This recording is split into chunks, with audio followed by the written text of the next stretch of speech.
ended up assigning me to military police. It was less than a year later that I found myself a part of a unit at Camp Lejeune, North Carolina. We deployed in May 2009 to southern Afghanistan. My fire team was assigned to an LAR battalion. It was a place called the Castle. I arrived at the Castle the first couple weeks in July. We had been taking rockets almost every day.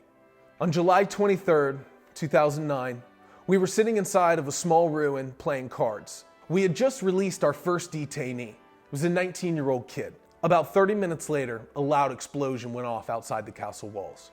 Everybody ran outside to see what was going on. The next second flashed before my eyes. About 30 feet in front of me, a mortar round landed. I turned to try to get back inside the ruins. Another one landed about 15 feet to my right.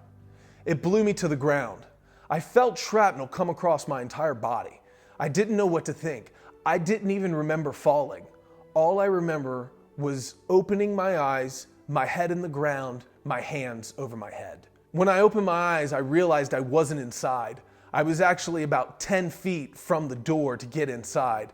My buddy Daniel Muckle immediately came outside, grabbed me by my shirt, and dragged me back inside.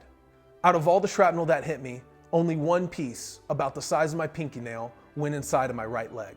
My fire team noticed that there was still someone outside. They pulled him inside. He still had a heartbeat and blood pressure. We immediately called a medevac.